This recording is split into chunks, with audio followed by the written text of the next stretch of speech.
Hi guys, welcome to part 2 of the book Gist of Mindset. So let's quickly start. Number 6, Relationships. Mindsets in love or not.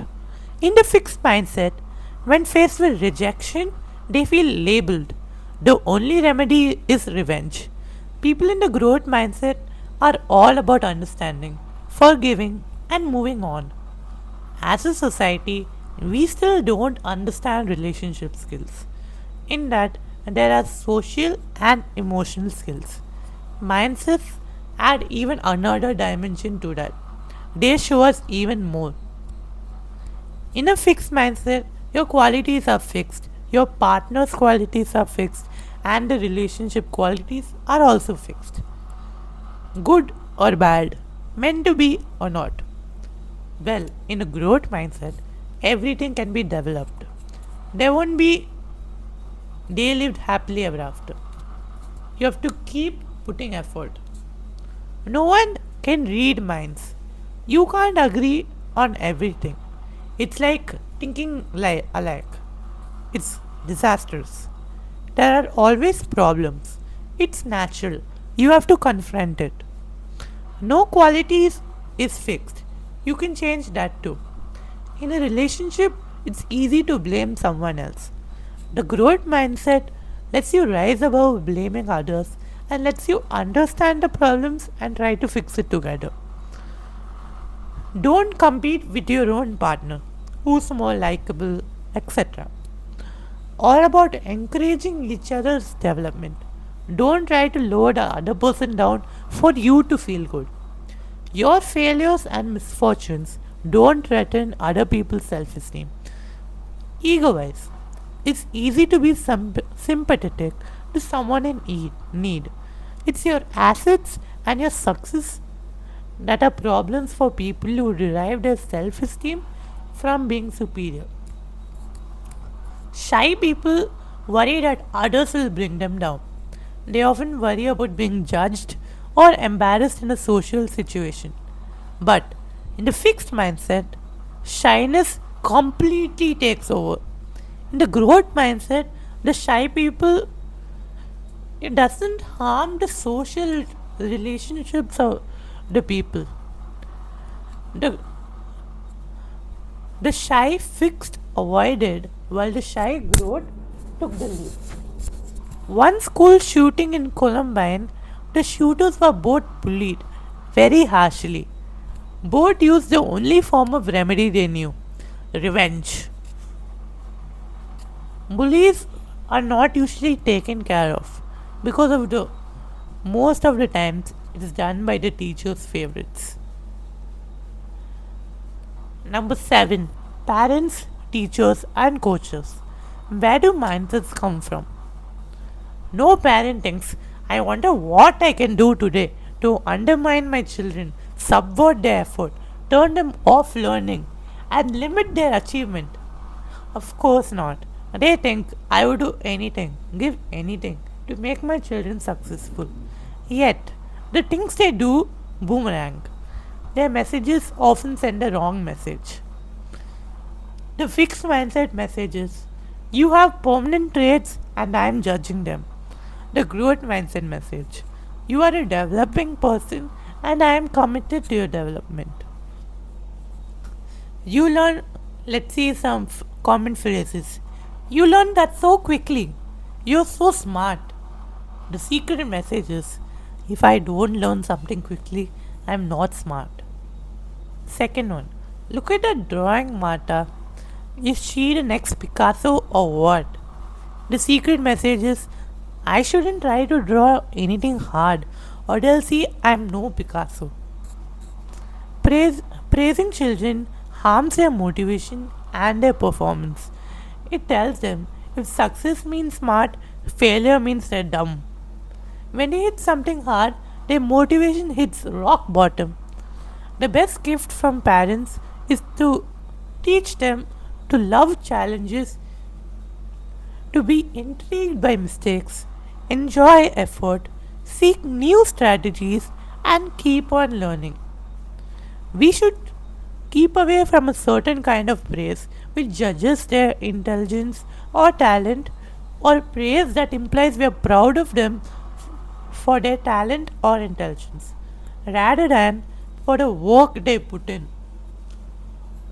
Don't ruin it though when you talk about other children. Like, he's a pea brain. She was born as a loser. They think, am I the next one? When they do the stuff easily, just say, oops, sorry for wasting your time. We should try something harder. Never evaluate the child. Assure the child that you don't. Care about what really matters. If they are actually learning. Don't sugarcoat your replies. Be honest but do it gently. They do need constructive feedback. But while giving the feedback, don't question the child's intelligence or character. Children observe a lot of details. They may comprehend your well meaning comment differently. Suppose you discuss their performance in the test and about what the child did poorly. In the fixed mindset, it tells them they might have been worried I wasn't one of the bright kids, and they think bad grades means I'm not smart. Well, in the growth mindset, it tells them they wanted to teach me ways to study better in the future. A child's mind gets corrupted with positive and negative labels, which make a very big negative impact on a person's life unless it's changed. When parents say, I'll teach you a lesson you'll never forget, they're actually teaching if you go against the rules, you will be judged and punished. The channels of communication between the child and the parents are slowly closing when you guys do that. So before saying no, use your brain. Teach them how to think through the issues and come to ethical, mature decisions on their own. All parents want the best for the children, but don't make them fulfill your wishes. Have helpful ideals like the primary goal is to learn, not having innate talent. Great teachers believe in the growth of the intellect and talent, and are fascinated with the process of learning. They set high standards while deep down they set high standards while being loving. They set a nurturing atmosphere. Every student deep down has the desire to learn. These teachers turn even the non learners to learn. A good teacher is also the one who learns with the student. Fixed mindset people are complicated. They have huge egos and are aware of the fixed rates and are usually judgmental. A fixed mindset coach, Bobby Knight, he was very moody, changed from generous to angry. He never liked any mistakes. He can't tolerate it. Fixed mindset. He motivated his players not through respect for them, but through intimidation, through fear. He had great basketball knowledge and coaching skills. So they had three championship teams. The team was his product and they had to prove his ability every time. Fixed mindset.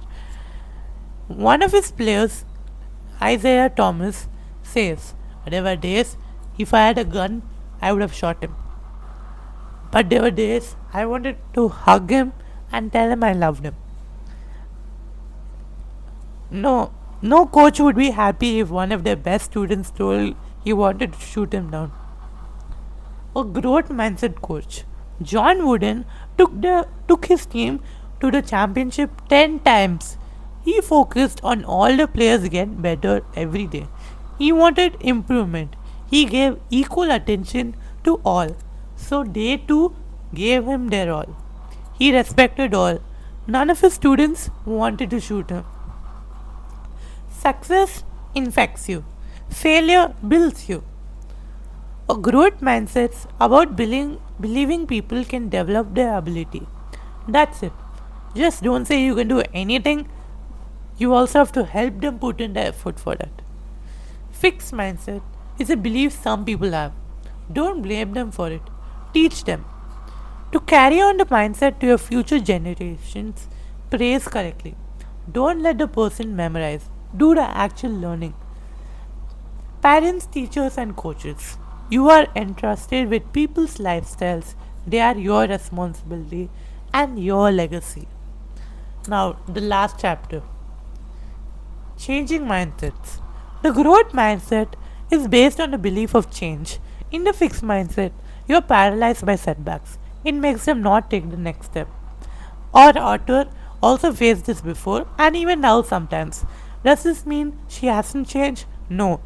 It means change is not like ripping a band-aid off. It stays with you. You have to make the growth mindset in you stronger. Beliefs are the key to happiness and to misery. Our minds are constantly monitoring and interpreting, but sometimes that interpretation goes awry. We exaggerate and etc. One person was able to teach people to pay attention and hear the interpretations. He figured out how to teach them how to work with those beliefs. This is how cognitive therapy was born by Aaron Beck. Cognitive therapy helps people make more realistic and optimistic judgments, but it does not take them out of the fixed mindset and its world of judgment. Just knowing growth mindset creates a big change. It gives the courage to embrace their own goals and dreams. Brain is more like a muscle. It changes and gets stronger when you use it. When you put in the effort and see the results, you realize the value of it. No more I could have been, only I didn't put the effort. When a critic critiques you, think of it as they're doing their job and I should get back to mine. Opening yourself to the growth mindset, you are more yourself. How much effort is very important, but how do you put in the effort is even more important. When you improve, don't stop doing what you didn't improve. What is the journey to the growth mindset? Is it long? So, number one, embrace your fixed mindset. Number two, what triggers your fixed mindset? Number three, give the fixed mindset a name. Example, Marcel. Number four, educate the growth mindset to your fixed mindset.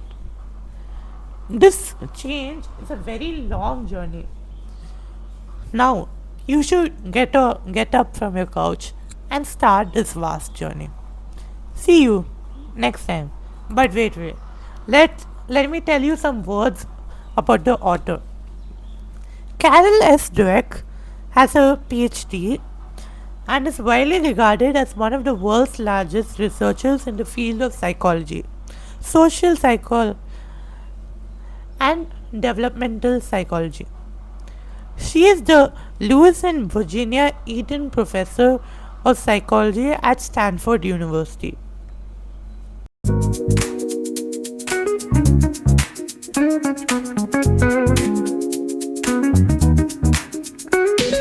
Rolling down the boulevard, sun hitting my shades. Oh yeah. Riding low and slow, this vibe never fades. What's up? Palm trees dancing in the hazy sunlight glow. West Coast rhythm, let the good times flow. Cruising, grooving, feel that funky